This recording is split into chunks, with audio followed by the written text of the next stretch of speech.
Welcome back to my YouTube channel. I am Rebecca and thank you so much for being here.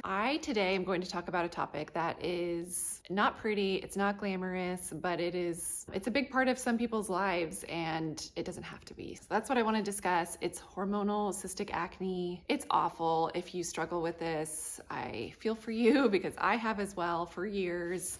I think mine started when I was in like the second half of high school, and then it went on through college. It went on through all my 20s. I was probably 28, I believe, when I finally discovered this product, and it's life-changing.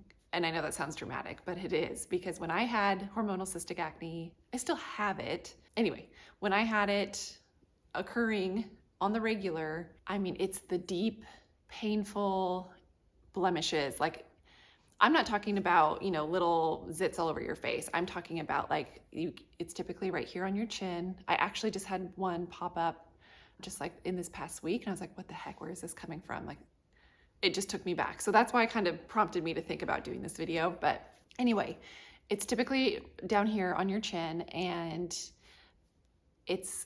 they can be like the biggest, most painful, just ugly blemishes, which are hormonal. And I'm not a doctor. I don't know, the facts behind all of this or the science behind all of this, but I just know that when I would get one of those, it was always one at a time, or sometimes I'd get like two. Rarely would it be more than that. Always down here. And I would just go into hiding. Like, I would not want to go out. I wouldn't want to see friends. I wouldn't want my picture taken. It's awful. It just makes you feel like you're not yourself. Or if you are out and about and you run into somebody, you just feel like all they're staring at is that breakout. And they're painful. Like I said, they're very tender and just deep, and you can feel it when it's coming, and then it's there for a while. And then it takes a while to go away. And then it leaves possibly like some purple scarring left behind. It's just such a process to experience or to go through, because I feel like by the time you feel it coming, then it's there for a while. It's, very apparent too. It's not something you could just cover up with makeup, which that's a whole nother topic. I don't think covering stuff like that up with makeup is a good thing. But anyway, so then it's there for a while. And then by the time it finally starts to go away, you maybe have like another week or two before another one starts to pop up. So it's just that vicious cycle that your hormones can possibly create. It sucks. It sucks so bad. I hated it. Finally, I don't know what took me so long, but I finally asked my dermatologist one day. I was like, what can I do for this? Like, this is embarrassing. He was like, oh, you should take Spironolactone. And I'd never heard of it before. I didn't know anybody else who was on it. That being said, when the doctor suggested Spironolactone to me, I was like, okay, great. Like, what is it? Tell me more. And he said, basically, to put it into layman's terms, it's a medication that prevents your hormones from talking to your face. And I was like, sold. Okay, that's all I need. Like, I don't know what else goes into it, honestly. And I've looked it up before, and it works.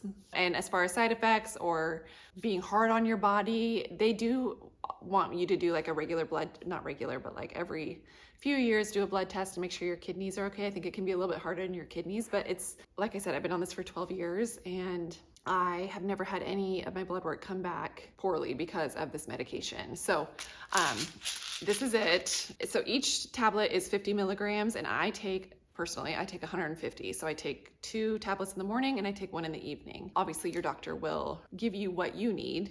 Everybody's going to be different. They actually started me on an even stronger dose, and I was so dizzy from it. And so they took me down to this 150, and it's been great. And I've learned a few things along the way, so I'm going to share that as well. But first and foremost, just ask your doctor. Talk to your dermatologist or your primary care and just ask them about Spironolactone if you struggle with hormonal cystic acne, because it really is a game changer. I mean, it's changed my life. I was so embarrassed, especially in my 20s. Like in high school, you kind of expect to have some acne, even in college a little bit. But once I was done with school in my 20s, trying to, be professional and grown up and all that, and you're still getting breakouts. It's just embarrassing. And I was going to say about this, by taking this, and as the doctor said, it stops your hormones from talking to your face. Taking it consistently, as in the same time frame every single day, is very important, because so for example, I take mine every morning at 8 a.m. And then my one pill in the evening is 5 p.m. every day.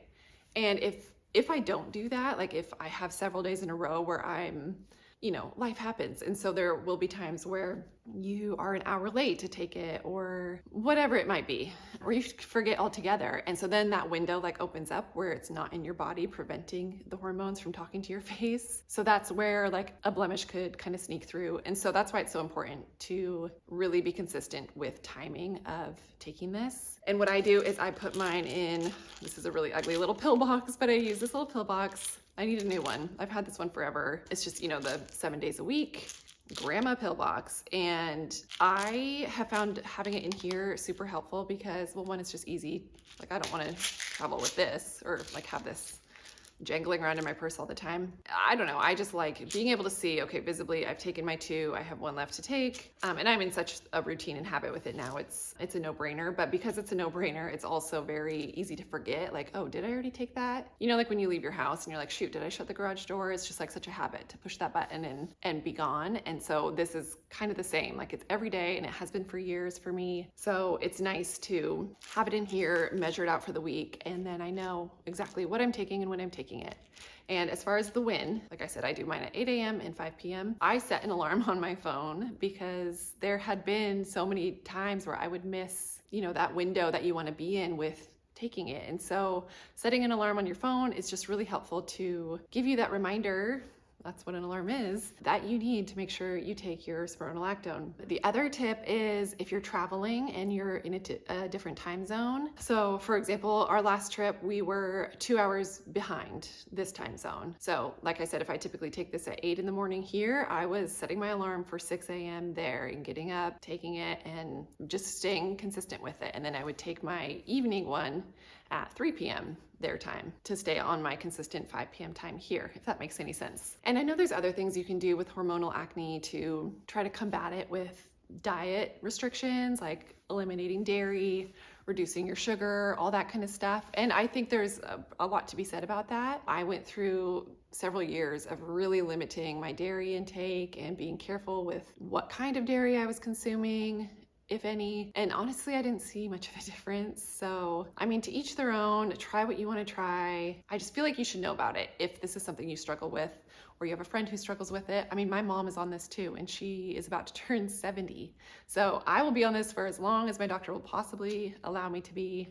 And I don't know what the earliest age is that you can start it, but if you know of a teenager who's struggling with hormonal acne, it's definitely worth asking about. But yeah, so I just thought I would bring it on here and let you know that this is just a must-have for me, and it will be forever, for as long as I can. You can't take it if you're pregnant or breastfeeding, and I remember getting off of it the first time when we had our son, and oh man, it was bad. It just takes you back. It takes you back to how bad it can be. And I don't know if there's a resurgence of breakout when you get off of this, but I just remember it was awful and embarrassing again.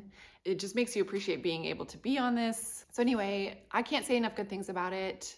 As I said, and I know this is a dramatic thing to say, but it did change my life in the realm of being embarrassed with acne, especially as an adult.